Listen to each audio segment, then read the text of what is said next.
dangatan sa mga kabataan sa laing sekta. Kung mamatay ang bata, dili daw pabunyagan kay wala pay sala ang bata.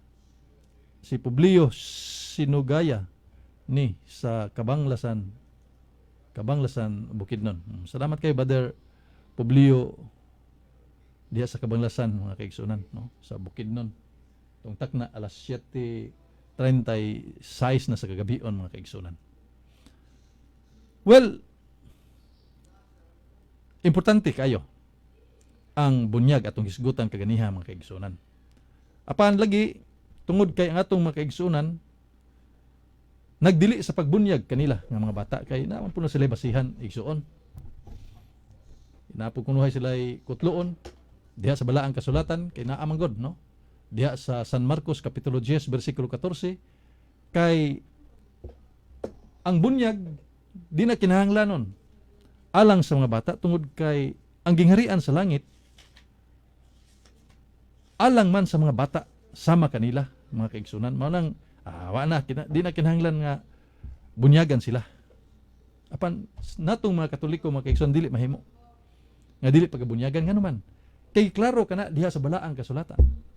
Ang atong Ginoong Jesucristo nagtataw niini, mga kaigsunan, ug siya ang namulong niini diha sa Juan kapitulo 3 bersikulo 5, unless a man shall be baptized, meaning nagpasabot nga shall be born again with water and spirit, nagpasabot sa bunyag, he shall not enter into the kingdom of heaven. Di siya makasud sa kingharian sa langit unless a man shall be baptized. Unya ang bata, man ba ng bata? Tao ba ng bata? Tao. Si San Juan gyud nagtubag niya na, no? San Juan kapitulo 16 bersikulo 21, ang bata tao. Musa apil siya sa bunyag. Pero nga itong mga kaigsunan, di na kinahanglan bunyagan, mga kaigsunan, kay alang kanila way sala ang bata ug ang gingharian sa langit alang kanila. Timan anato, mga kaigsunan, nga adunay sala nga dili buhatnon nga nitapot sa bata, kalag sa bata, mga kaigsunan, ang pagka-absente sa gitawag og sanctifying grace. Kay usa may atong ginikanan, mga kaigsunan, dili may daghan atong ginikanan. Ug ang atong unang ginikanan gumikan sa ilang sala, mga kaigsunan, paglapas sa sugo sa Ginoo, nawad-an nining gitawag og sanctifying grace. Ug mao kini ang nitakod kanato, mga kaigsunan. Kitang tanan hawa nining maong sanctifying grace. Ug gamatod pa sa atong simbahan, hibalik kini diha gayud sa dihang gibautismuhan kita. Kanang gitawag og the infusion of sanctifying grace along with the theological virtues of faith, hope, and love, and also the gifts of the Holy Spirit. Kanus diha gyud nga kita gibunyagan, mga kaigsunan. Nga wa ta bunyagi, wa ta mabag-o, wala ta nining faith, hope, and love, kini gitawag og theological virtues. Ang tao paghapon ta makasud ta sa gingharian sa langit nga aduna tay sala nga gitawag og original sin, ang pagkahaw-ang sa sanctifying grace. Aw di gyud ta makasud didto, mga kaigsunan. So mana nga usa kadakong pasipala kining maong kuana, no? Kining maong pagtulon-ana nga atong Ginoo gusto niya bunyagan ang tanan, pero kini atong mga kaigsunan dili bunyagan. Kining mga bataa kay wa ni ila bitaw ning gingharian sa langit, wa na kinahanglan bunyag. Pero ang balaang kasulatan, mga kaigsunan, klaro og tataw. Gani sa daghang mga okasyon ang tibuok panimalay niadtong mga dili pa Kristiyanos na convert ngadto sa mga Kristiyano, ang tanan, ang tibuok nilang panimalay apil og bunyag. Apil na niya ang mga bata, mga kaigsunan.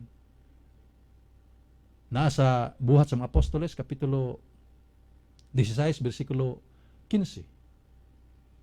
Gibunyagan ang tibuok panimalay ni Lydia, si Lydia usa ka pagano, sa dihang nakadungog siya sa pagtulunan sa Kristyanismo, iyang gidawat ug gibunyagan siya ug ang tibuok panimalay. O kining tibuok panimalay, mga kaigsunan, matud pa ni Jeremias kapitulo 11 ug sa 2 Samuel kapitulo 19 bersikulo 12 ngadto 14, nagpasabot kini sa gikan sa mga tigulang, lolo, lola, mama, papa, ug ang mga bata, mga anak, ug ang mga masuso. Sa ito pa, apil mga kaigsunan, kay tibuok man panimalay, gibunyagan. Katong usa ka sundalo, nga nagbantay ni San Pablo ug ni San Pedro nga gipang priso mga kaigsunan. Sa dihang giwalihan, nakadungog sa pulong sa Ginoo, nagpabunyag. Ug ang tibuok usab diya nga panimalay. Sumala diha sa Buhat sa mga Apostoles Kapitulo 16 versikulo 33. Mausab ang pamilya ni Estefanas sa unang Korinto Kapitulo 1 versikulo 16, gibunyagan ang tibuok panimalay. Nya kinsa man ta nga musupak niini pagtulunan sa atong Ginoo mga kaigsunan. Nga gitudlo diha sa balaang kasulatan o gitudlo sa atong simbahan.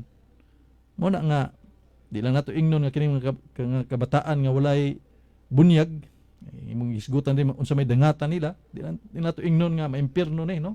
Tungod kay dili ngunan ang simbahan is not a condemnable church.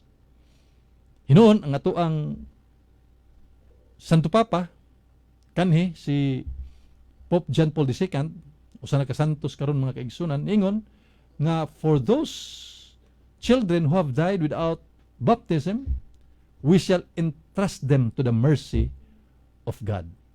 See, kanindot kayo. Atong interest diha kaniya. Dili na to uga na to gikundi mga kaigsunan nga kini mga bataa sigurado gini ma-impierno.